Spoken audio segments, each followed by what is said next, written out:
Everybody wrote off August 2026 as the dead month, or you can say a filler month, the bit you skip on the calendar to get to September, where 6 massive games are about to land inside 30 days like a coordinated attack on your bank account, and then August quietly loaded up 5 games that are actually good. Welcome to the channel, my name is Gamer-Ren, and I will be counting down from 5 to 1 the best games of August 2026. Let's get into it. Kicking things off at number 5, we've got Star Wars Zero Company. Now, before anyone starts typing, yes, the Star Wars catalog has been a mixed bag lately. Outlaws especially got a pretty divided reception, but the franchise has still put out great games. Jedi Survivor was excellent, Force Unleashed still holds up, and Battlefront 2 eventually became the game it should have been at launch. The franchise isn't starving, but a strategy game, a proper, thoughtful, turn-based tactics game set in the Star Wars universe, that well has been dry since the early 2000s, and the people fixing that are exactly who you'd want fixing it. BitReactor was founded by Greg Forch, 22 years at Firaxis, art director on XCOM, Enemy Unknown, and XCOM 2. He brought 24 developers from the same building with him. Respawn is supporting, Lucasfilm is giving it Andor-level story oversight, which tells you the tone they're going for. This is not a licensed cash grab, this is the varsity team. You play as Hawks, a fully customizable ex-Republic officer running a squad of misfits through the shadow war of the Clone Wars, a Mandalorian, a clone trooper, a Jedi Padawan. You're hunting a separatist cult leader named Kundry Fathom, and between missions you're back at your hub, the Den, managing relationships, making calls, deciding who you trust. And here's the part that made me sit up. Permadeath is in, and it applies to story companions. The devs said there were internal arguments about it. They kept it anyway because, and I love this reasoning, Star Wars is about loss. PC Gamer got 4.5 hours with it early and said it feels less like XCOM and more like Mass Effect 2 with turn-based combat. If that sentence doesn't get your attention, I don't know what will. $60 on console, $50 on PC, fully canon, August 27th. Sliding in at number 4 is Resonance, a Plague Tale Legacy. Now, when I saw the trailer and the combat sequence, I was like, okay, this looks promising. Asobo Studio makes the kind of games you finish and then just sit there for a minute.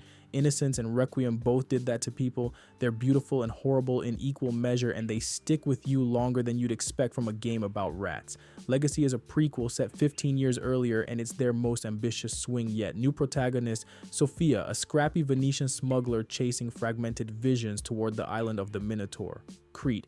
And the whole thing runs on a dual timeline system where you're playing across both 14th century Venice and the ancient Minoan era, and what you do in the past reshapes what's possible in the present. But the biggest change is combat. Amisha was a kid with a sling who survived on panic and improvisation. Sophia is a trained fighter, parries, counters, grappling hook, pulls that yank enemies off ledges, full 1 versus many brawls. Asobo straight up admitted they learned melee design on the job for this one. And every preview says it landed, it's standalone, so you can start here. It's already gone gold, so it's not getting delayed. It's day 1 on Game Pass, $60. Also, it launches the same day as Zero Company. August 27th is going to be a rough Thursday for everyone's wallet, and I do not think that was an accident. A tiny studio dropped a beta that pulled 600,000 downloads in under 2 weeks and made people wonder if they'd outdone the big names. Halfway home at number 3, Mortal Shell 2. The first Mortal Shell dropped in 2020 from a genuinely tiny team and had no business being as good as it was. The hook was the shells. Instead of playing one character, you possess the corpses of fallen warriors, each with their own stats, abilities, and a whole story buried in their memories. The sequel goes bigger everywhere. 8 shells, a compact, interconnected open world with 60+ dungeons, not a bloated map with icons, a deliberately tight one, and they ripped out the stamina bar entirely. You can be as aggressive as you want, whenever you want, which fundamentally changes how the whole game feels. Now, normally I tell you to be cautious with a small studio sequel, but the open beta already answered that question. 600,000 downloads in under 2 weeks, over 6 million views across YouTube, Twitch, and short form. And the tone of the conversation around it shifted. People went in expecting a decent follow-up and came out talking about it like it was punching way above its weight class. That's not marketing, that's word of mouth, and word of mouth doesn't lie. $50 standard, $60 for the Devout Edition, which gets you 72 hours of early access, so you're actually playing on August 17th. PS5 also gets a physical Revered Edition with a steelbook and art book if you're the kind of person who likes owning things. August 20th, it's at number 3 purely because this month is stacked, not because there's anything wrong with it. Coming in hot at number 2, Marvel Tōkon Fighting Souls. Now, I've been skeptical about this game, but the trailers and gameplays got me excited. But let's talk about how long the fighting game community has been waiting for this. The last serious Marvel tag fighter was Marvel vs. Capcom Infinite, and that game, look, We don't need to relitigate it. Rush development, questionable decisions, a roster that made people genuinely upset. It's been 9 years of waiting for somebody to do this properly. Arc System Works is doing it properly.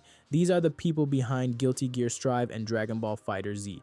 They are objectively the best fighting game developer working right now, and Marvel gave them creative control, 4 versus 4, 20 characters at launch, and then the state of play dropped Magneto, Green Goblin, and Carnage, joining Doctor Doom to form the Knights of Doom.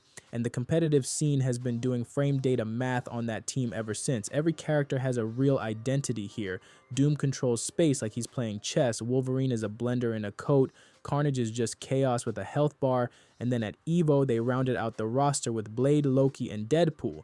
And yes, Deadpool has a Mortal Kombat Toasty reference in his moveset because of course he does.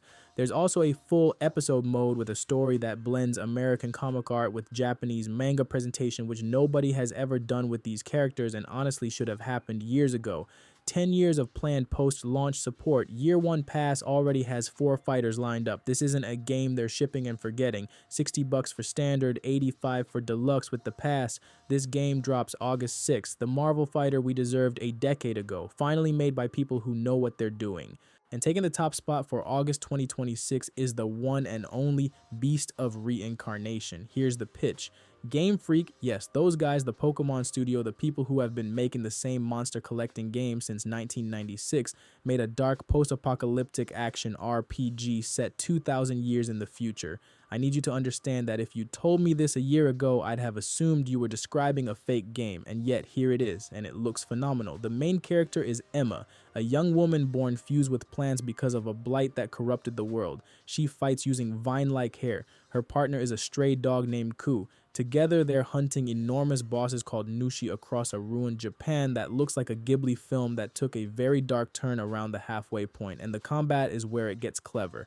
Emma fights in real time, and it's all built around parries. Precise, tight, Sekiro adjacent, but when you land a perfect parry, you bank points. Spend those points and you trigger Ku's abilities through a turn-based command system, 2 completely different combat philosophies running at the same time, and every single piece of footage makes it look seamless. The reveal trailer pulled 2 million views from a studio nobody associated with this genre.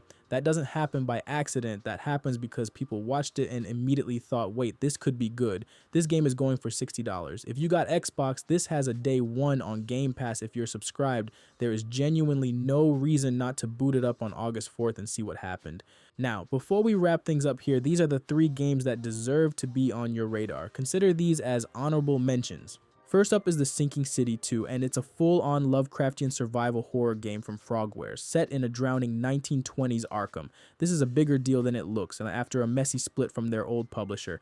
Now, Frogwares is self-publishing this one, which means no corporate interference. They've pivoted hard from the first game's detective focus into tense, resource-lean survival horror. Standard is $50, and premium buyers get 24-hour early access on August 17th. The second honorable mention is Metal Gear Solid Master Collection Volume 2, and Konami is giving us a remastered bundle game that includes of Metal Gear Solid 4, Guns of the Patriots with Peace Walker and Ghost Babel. If you've never played the ending of Solid Snake's story, this is your moment, and this drops on August 27th.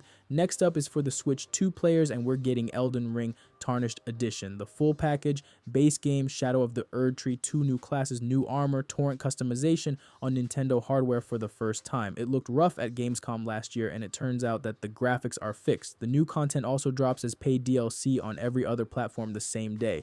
This game drops August 28th. The final game in my honorable mention is Mafia: The Old Country Man of Honor. It's a DLC, not a full game, which is why it's down here, but it's 2 new chapters following Enzo as he crosses paths with a young Ennio Salieri years before Lost Heaven. If you played The Old Country, you already know you're buying it. This game drops August 14th.